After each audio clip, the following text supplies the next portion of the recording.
Welcome to the Defense and Aerospace Report. I'm Vago Muradian here in Northern Virginia, where we're covering the National Training and Simulation Association's annual iFest conference and trade show. And we have with us the president, the man who heads NTSA, which I should also say is an arm of the National Defense Industrial Association, so that we make that abundantly clear. Retired U.S. Navy Rear Admiral Jim Robb. Legendary naval aviator who brought the F-14 Tomcat into service early in your career.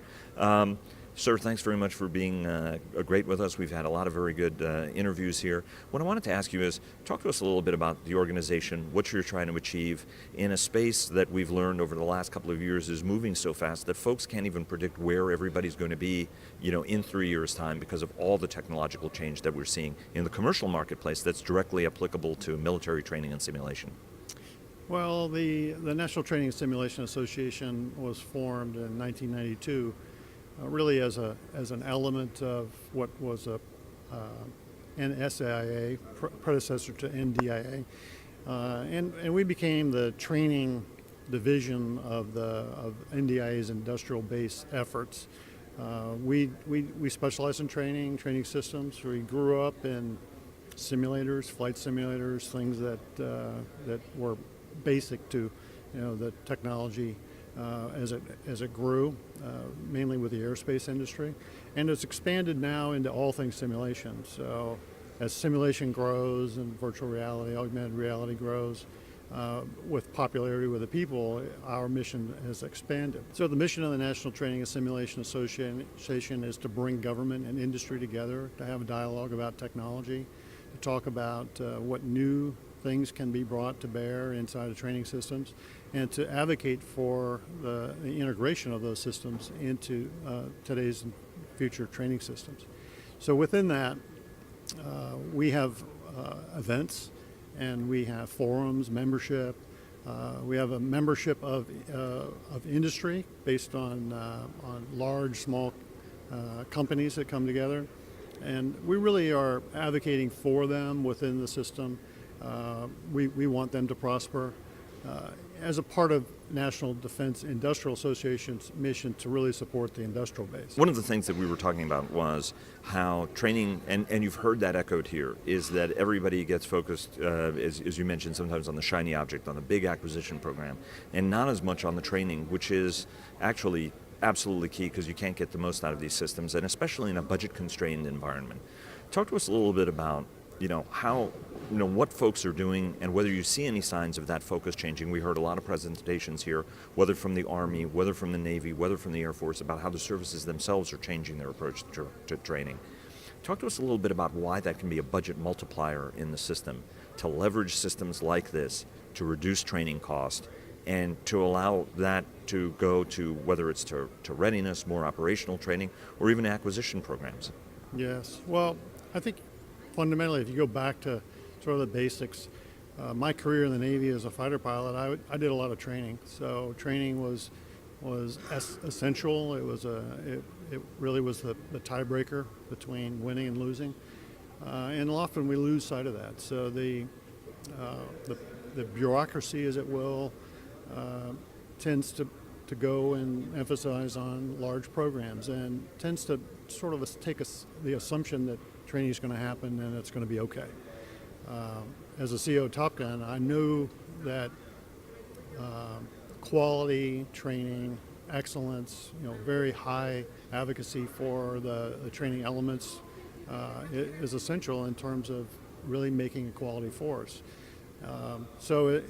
I've had tours in the Pentagon where I owned all the budget for the aviation, and that was from the shiny objects all the way down to the manpower. And you start at the top, and then you spend a lot of time in Congress protecting programs. And then as you go down, there's just less emphasis on what is required for training. In my last job in the Navy, I was the director of readiness for the Navy, and I owned all of the training money across the Navy. And I realized that this is a single point of advocacy now for training and readiness. This was under Admiral Clark.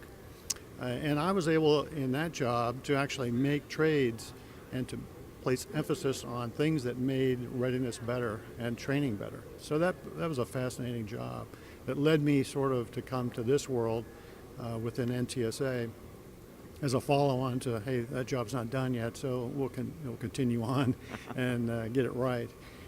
But in NTSA, we start at the Congress. We start with advocating for quality training systems and investment in training systems at the congressional level. We go to the Pentagon, and we make the same case with leaders in the Pentagon, and we talk to them about investment. And do you want to trade off an F-35 for a better simulator, or what is the best ROI for the Navy? And how do we invest precisely in the best systems that are going to bring training to the next generation? A lot of that has to do with advocating for different kinds of capabilities, like live virtual constructive capabilities. I've spent 4 years really pushing that in the Pentagon, and there's a great acceptance of that and the power of that. You hear more leaders now talking about live virtual constructive training as a augment to live training, and the realization that you can't afford live training in great ways, and also to help them with problems like decrease in ranges, increases, I'm talking about physical ranges, and then increases in ranges for airplanes, missiles, weapon systems, to where you now quickly get into environments where you can no longer train in the real world. A good example of that is the F-35, stealth fighter, very secret capabilities inside of that. You cannot train to full up F-35 in the real world because people are tracking it, watching it. The spies are out there. So you can't really, the only place you can fully train and employ the weapons system is actually in a simulated environment. So the government gets that. If you want to do missile defense, complex exercises, highly sensitive things, you've got to go to simulation. So they understand that now, and they're moving quickly to spend money in these areas because it's absolutely critical. Let me ask you about sort of the, you and I had a conversation about this yesterday, which was, or the day before, which was to me very interesting. How do we've talked a lot about changing the mentality of training. And as somebody experienced where you were in the readiness business, the training business, the extreme high-end training business, for example, at Top Gun, but then also as a fleet carrier pilot with more than 1,000 traps to your credit. So congratulations. I don't think I've interviewed many people who've had more than 1,000 traps. What do you think is the balance point between real flying, getting out there and actually flying the jet, how much time you can spend in a simulator, and what do you think are the mentality changes that have to happen given the new technology? What do you see as sort of the key elements and the right balance as you go into this new future? Well, I focus on sort of two ends of training. One of them is making training easier, more intuitive, less complex. So a lot of that's on the design side. And the other side is to actually improve the systems to where they require less training. So a saying I have is that training is the manifestation of poor design. And so if you can design, like an Apple iPhone, nobody goes to school to run their iPhone. Every airplane I ever got into was designed by somebody who didn't want to fly. They wanted to, make it as hard as possible to get off the ground. So your car, you turn it on and you go, right? And so if you just focus on simplicity, user interfaces, augmented machine-man interfaces that help the person get off the ground and go fly and be successful, then there's a very powerful reduction of training requirements. At the same time, new age technology in terms of training, we try to emphasize mobile training that applies to an individual. It allows them to go at the fastest pace that they want. We try to collect data on how they assimilate data, how they better train. Do they like visual? Do they like hands-on stuff? Do they have an aptitude for what they are trying to do, which is maybe remove them or move them to a different place. But if you really need to have a balance between emphasis on making it easier and simple and obvious, and making it, making the training more effective. And you can really work both ends and have great effect. But what about aviators? I mean, for example, if you're in on ship-to-ship combat, for example, and you're in, CIC, that's an environment that can be synthesized very easily, except for some deck movement when the ship is doing a high-speed maneuver and there's heel and stuff like that. But generally, that's easily synthesized, just like a ballistic missile defense exercise is easily synthesized. Air battle management. There's a whole bunch of things that there's very little differentiation between you're actually flying the aircraft or driving the ship or not. You could be tied up pier side and actually do a lot of engineering casualty stuff, for example, from main control that you can synthesize. Some Army things can be done, although it's much more challenging to do that with heat, physical stress, and everything that soldiers go through. But aviators also go through something very, very different when they're G-loading, task saturation, having to track a whole bunch of things around you. What's the balance point, and what do you think the future for aviation training is at a time when you're getting a newer generation of aircraft like the F-35 that largely flies itself? That's why it's a single-seat airplane, not a twin-seat airplane, although time will tell whether or not folks get task saturated, even with the systems that jet has, which is a challenge, for example, in the Growler force. I was talking to somebody who was an ex-Prowler guy, and he was like saying, look, 4 people in the jet actually help because for task saturation reasons that sometimes 2 folks get loaded on. But still, the airplanes themselves can do great things. The munitions that come off of those airplanes are doing great things.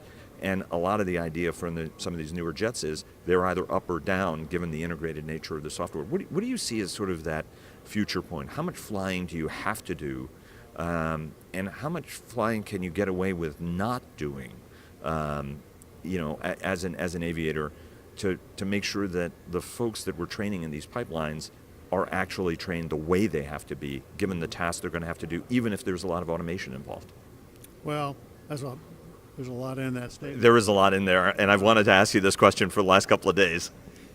Well, I think you have to, there's not one size fits all in terms of the answer to the question. If you want to take, like a fighter airplane, task saturation is a big issue because you're talking about complex mission, complicated airplane, a lot of information coming in, and the adversary is dynamic and has a boat, right? And so you're constantly working to solve problems, to optimize the performance of your jet and your teammates as you go into battle, as well as react to what the enemy's doing to you. So in terms of how you can simulate that, what we like to do is a sort of an escalation of training to where you can get people in trainer, link them up. You can go through scenarios. You can have the dialogue between airplanes. You can go through the procedures.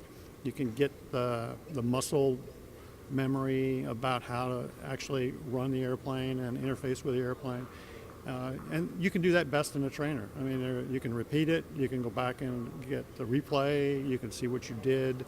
You can actually go down and see what you did with the radar and debrief in great detail as to how you could have performed better. And that all builds skill sets.